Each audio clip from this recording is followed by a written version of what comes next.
मांजनी प्रवेश द्वार निर्माण को लेकर विवाद थमने का नाम नहीं ले रहा है। साथ साथ अड़चनें भी बहुत सारी आ रही हैं। अभी तक कुंभकर्ण की नींद सो रहा लोक निर्माण विभाग एकाएक जाग गया है।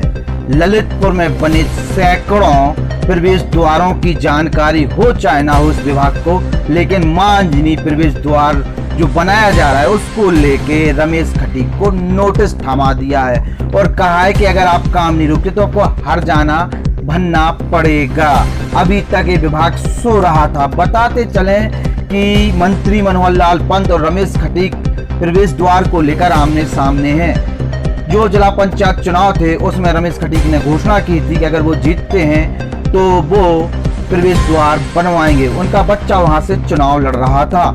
क्षेत्र की जनता मांजनी प्रवेश द्वार को लेकर लगातार आवाज उठा रही थी, मांग कर रही थी और मंत्री मनोहर लाल पंत से कई बार बोला गया था। मंत्री जी ने भी आश्वासन दिया था, लेकिन निर्माण कार्य आज तक आरंभ नहीं करा सके।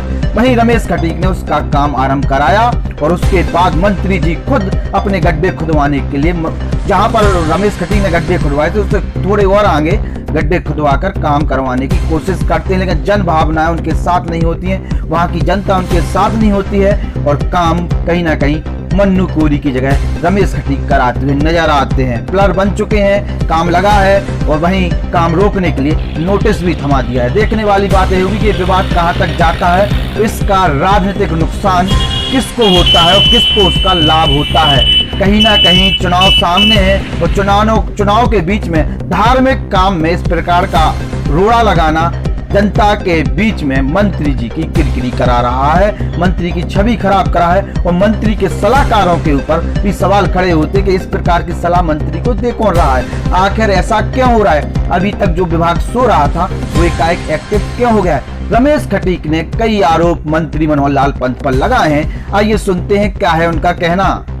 ये माननीय मंत्री जी के दबाव में लोक निर्माण विभाग से नोटिस दिया गया है कि आप तत्काल प्रभाव से वहाँ पे जो पिलर बने हैं, जो मांजनी द्वार बन रहा है, उसको तत्काल प्रभाव से हटा लें, नहीं तो अन्यथा की स्थिति में आपको हर्जा खर्चा देना पड़ेगा।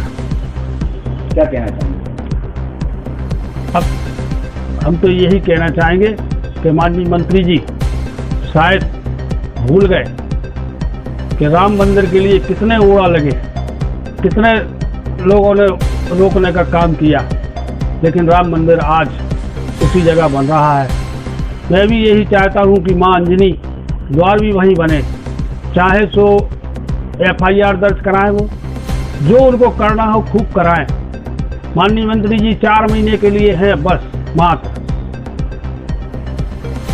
उनको जो स्टेम मंत्री का जो घमंड है, शायद इतना तो हमने रावण को भी नहीं देखा होगा कभी कि इतना घमंड हुआ होगा, लेकिन ये इनका परिवार न ये पूरे घमंड के साथ पूरा काम बंद कराने की योजना बना रहे हैं। ऐसे में जन भावना भड़क जाएंगी और प्रशासन फिर संभाल नहीं पाएगा इस चीज़ को कि जनता किस हिसाब से अभी धीरे धीरे चल रही है। 50 साल से ये द्वार बनाने की बात कर रहे हैं और ये 4.5 साल से बराबर कह रहे हैं कि द्वार बनाएंगे, द्वार बनाएंगे, द्वार बनाएंगे। जब इन्होंने नहीं बनाया तो लोगों ने हमसे कहा, तो हमने उसको तुरंत 4 महीने पहले मटेरियल डरा के महाराष्ट्र से कलाकार जो मिस्त्री कारीगर है उनको बुला के काम चालू किया। जैसे ही काम चालू हुआ वैसे ही माननीय मंत्री जी ने गड्ढा खुदवा दिए आगे।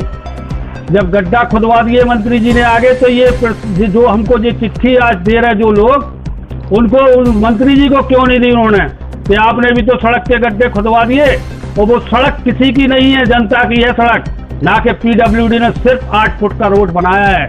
जनता की सड़क है, ना उसका कोई मुआवजा है ना कुछ है। हमने पूरे कागज खंगाल लिए और सैकड़ों दरबार बने हैं। माननीय प्रशासन से अनुरोध है कि सैकड़ों की तादाद में जिले में प्रवेश द्वार बने हैं। अगर उनकी परमिशन अगर हुई हो तो मैं भी परमिशन लेने के लिए तैयार हूं। मुझे अवगत कराएं कि ये परमिशन से बने हैं या बिना परमिशन के बने हैं।